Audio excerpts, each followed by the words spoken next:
Hello, book bosses. So this is a book cover review video for Wendy and Carly. Wendy and Carly. Now, it's not going to be a long one, I don't think, because I've not got that many points to make for both of you, which is a very good sign. So let me share my screen. The points that I do have to make, I think, are really important. Um, Share screen. And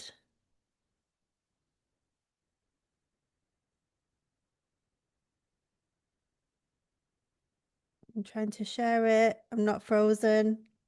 There we go. Yeah. So the first one I'll do is Wendy's because I think this is the quickest one. The first thing I want to say, like that was what Wendy had before, isn't it? And it's very, very difficult for me to, and that's not one that you're using, I don't think anymore, Wendy, is it? Share your life story, mom and dad, keepsake guided journal. Yeah. I mean, that works, doesn't it? I think it's difficult for me to critique, as it were, or really say much about these covers that are very plain. Like if we look at this one, this is Wendy's new one, this green one on the left. And then these are the ones that are your competitors. Obviously, that's the bestseller there with all the flowers around it. It's not the greatest cover, is it? That bestseller one. But it is very popular. Obviously, it's going to sell and sell and sell based on how many reviews it's got and how popular it is. And then these plain ones, I would say this one on the right hand side looks professional to me. Tell me your life story, Mom. I think it's the font that they've used is this kind of very modern font. Maybe that doesn't work actually using a modern font for you, Wendy, which I think you've picked up on because you want to do mum and dad and nan and granddad, and you're doing pairs, which, I said to you, oh, Harry, be quiet, please. Which I've said, I'm not sure whether there's a market for having these books that are for two people, but I do think it's a nice giftable product.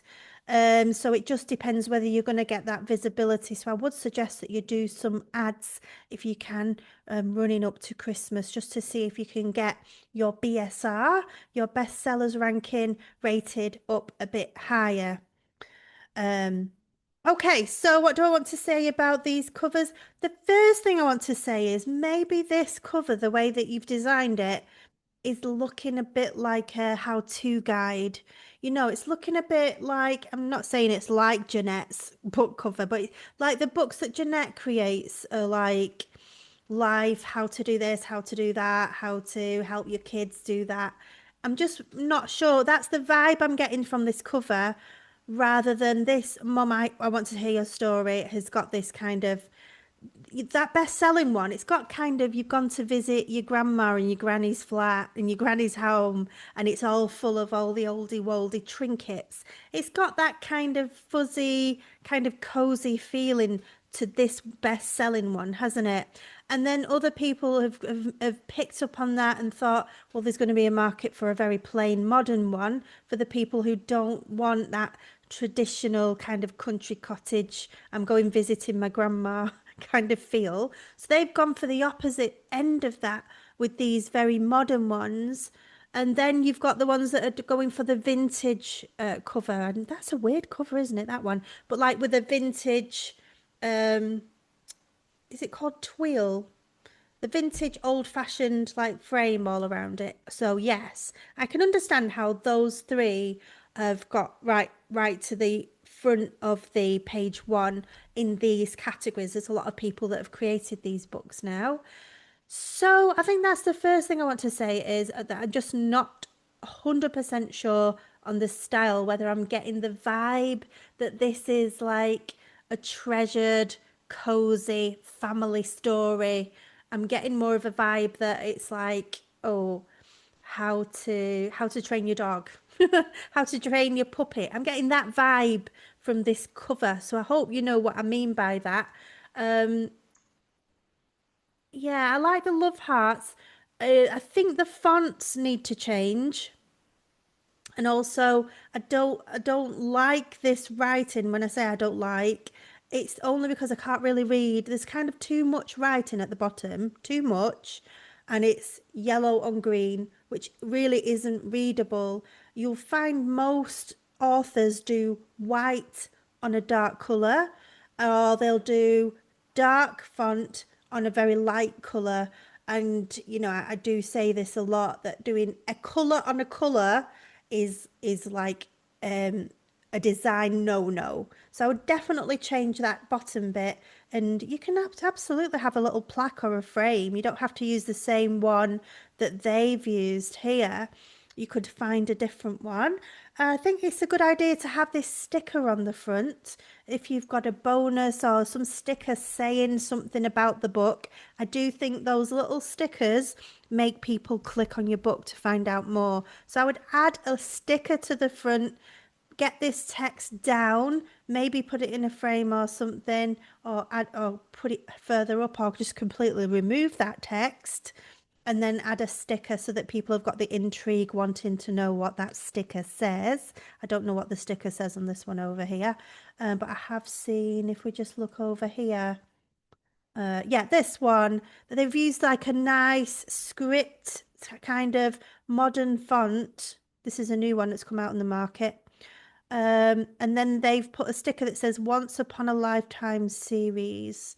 So you could say something like that, or 250 prompts or something like that, or you could make it out to be, you could put large print. That's a good one, isn't it? When it's large print and then it feels simple and easy to read and to fill in. Large print would be a bonus that would give people a reason to buy your book because it's in large print. So I would do that. I would double check your font pairings and just see if you can find, a better font. I think these fonts and all of these ones I would say are better than your fonts that you've used. And we want to work to make your book better than what's on the market rather than making your book try to be as good as the ones on the market. We want it better. So I would do something about it looking like a how-to guide, and then change the bottom, add a sticker, change your fonts if you possibly can. I like the fact that you've gone for like a more traditional style font. I think that works for a mum and a dad and a nan and a granddad book as well. So yeah, well done with this. And also, the biggest well done from me is for coming up with an idea that's similar to what is working on the market, but that gives a different spin to it, that takes it to a different angle. I think if you carry on doing that, Wendy, then you're going to be a really successful book publisher if we can get these books created and published. Okay, so that's that one. Oh, in terms of colours, I was looking up, what are trending colours in 2025, because they're obviously the colours that people are going to go for. So we've got these ones here. They've all gone for purples. These ones have gone for blues.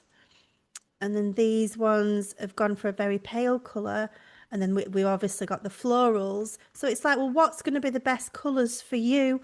And I would definitely go to Google or ChatGPT and look up, top most popular colours with interior decor even, because they're the colours that people are really going for. Like a couple of years ago, I decorated our room. In fact, say 6 years ago, I decorated our room like a midnight blue. And it's when all these midnight blue kitchens were in fashion and everybody loved it. And it was like very much an on trend colour. And then everybody started painting their houses like a dove grey, and everybody had grey everywhere. And then people have gone over to browns now, haven't they? So I was pleased to see that you had done a brown book, because people are really loving the browns right now. And especially as we're in autumn, they're loving these real like terracottas and browns and things like that. Whether brown works for a book cover, personally, I wouldn't go with brown personally, but there's nothing wrong with it. I'm just thinking, would I want to buy a brown book, even if brown is in fashion? But, for these people who are absolutely loving brown right now, maybe it is the right colour. But my main point is I've gone to Pantone website to see what are the top trending colours for 2025. Because remember, who is buying your book probably isn't the nan and the granddad. It's probably the daughter or the granddaughter going to be buying these books. So very much what is trending right now in terms of decor and paint colours and things like that is very relevant to your buyer. I'm not saying the nan and the granddad aren't going to buy this book, but I think it's mostly going to be giftable from the daughter. So yes, this brown is top and it's trending, but I do think it needs a bit of depth. So if you can possibly do a gradient a bit like this one here at the top, they've taken the colour of the year and they've made it into a gradient to give it that depth and that two-tone. So for your book cover, I would do a gradient if you want to do the brown, and a gradient just like this one on the Pantone website. That is the Mocha Mousse. That is the colour of the year for 2025. Or you could do the second and third award-winning colours, which is this lovely kind of dark sage green and this cornflower blue is very, very popular, this cornflower colour. And you see a lot of people will have decorated their homes in these colours, and so they're going to be very much drawn to any book covers that are going to match their favourite decor that they're having this year. I would personally go for the green and the blue. Um, but I just don't know how much people are absolutely loving this mocha colour. So it's completely up to you. But if it was me, I would go with this colour palette. If you're going to do a little bit of a series, we might as well use the trending colours of the year. We might as well really attract more buyers because they love the colour of the front cover of the book. So that's you, Wendy. That's all I've got to say for Wendy, I think. So that's, yeah, the font, the placement of the fonts. Let me just look at this one just as a last final thing. I do like the placement of the fonts on this one, even though it is very minimal.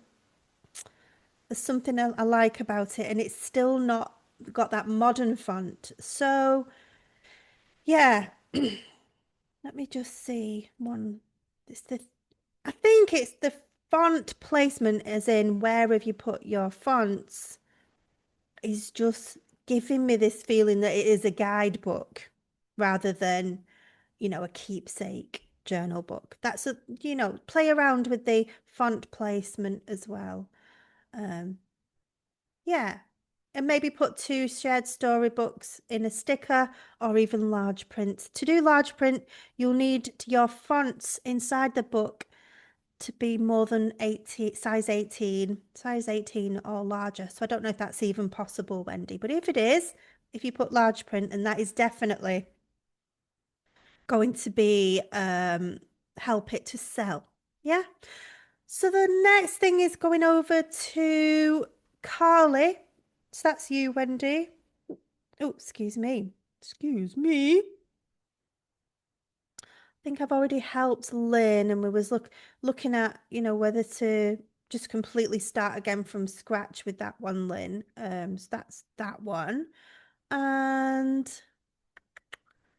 the patterns one. So start with this patterns one. So I'm looking at these. These are very different patterns. We've got the big florals, and we've got the leaves, and then we've got like a grid, and then we've got, you know, um, teapots, and then we've got a black and white one. Basically, what I'm saying is we've got 1, 2, 3, 4, 5, 6 very different style patterns on the front of that cover. And this patterns book I've got, uh, if you can see, again, it's very different patterns. Like that's a grid. These are bows and hearts. Then we've got cherries. Then we've got, mermaid tail. We've got like a cow print. And then we've got jigsaw puzzle.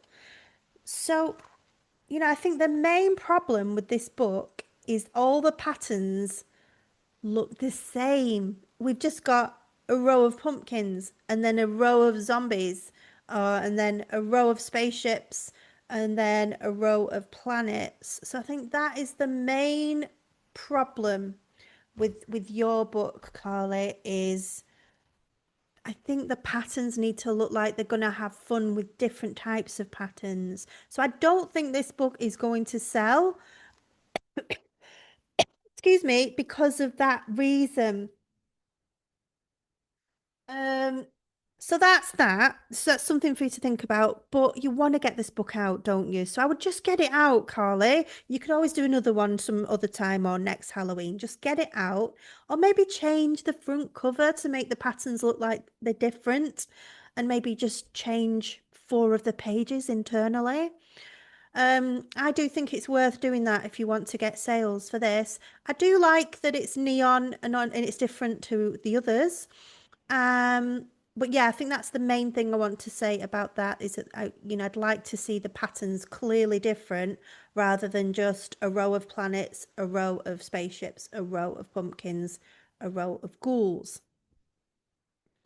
Um, Font and placement. I think you need bigger writing on this sticker, 50 creepy cutie patterns. Maybe put the sticker down at the bottom. Um, yeah, I see why you've put it up there though. This patterns one, I would just follow this formula. Pattern, pattern, pattern, then like a stripe. Pattern, pattern, pattern.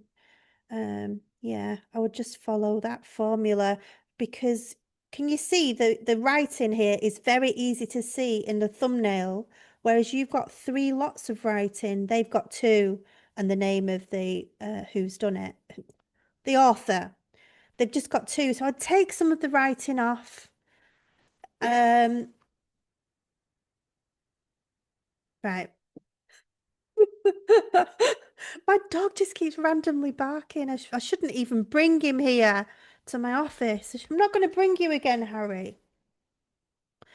Um, I'm just thinking about this sticker.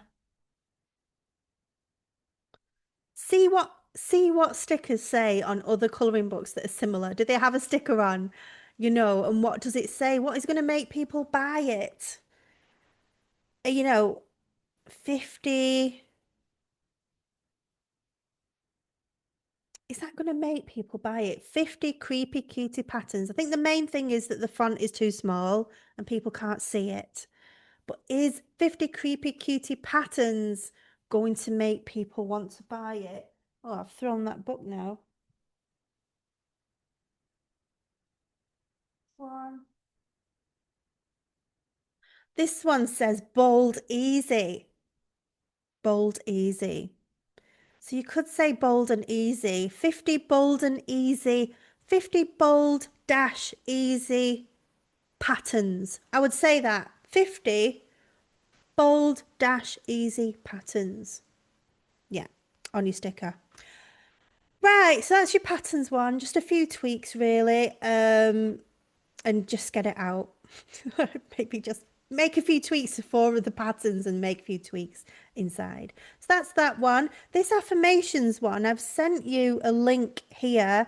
I think this is the one that needs the most work. There's just something not right about that cover. It's not feeling like an appealing colouring book to me compared with the other two that you'd done. Can I show you other two? They're not here, are they? But those other two were brilliant. Um, there's just something not right. So this is what I would do. I would reconfigure this whole cover to make it like this one that I've done. And I did that one because I saw a few books have got this similar style. There's one called Witchy Vibes. So you might want to look at a book called Witchy Vibes. But basically it's a purple and black version of this where you've got your very big cute um images here, three at the top. Then can you see the background has got stars and love hearts? So you could have moons and stars, or maybe little spaceships or whatever you like, that is little, really tiny in the back there with a plain background. You could have a dark one, and then three really cute images at the bottom, author name right at the bottom, and then very big writing right in the middle. You and put positive affirmations, and then get rid of all this writing. Again, we've got too much writing on the front of your cover. Put that in your subtitle, put it in your book cover um, um, description. I need to go to bed. And so I would do that and just put three cute figures here, three cute figures at the bottom. Maybe have it purple, maybe have it black. I'm trying to think, maybe have it black with little purple stars and, something. Bats. Yeah, bats and stars, something really tiny ones like in the background, like this one here. I think that would be really effective. That's what I would do with that book cover. Um, and that's it, really. So that's you sorted, Carly. Yeah, I'm liking that yours are going to be very different to the ones that are already in the feed. I think that's a positive thing.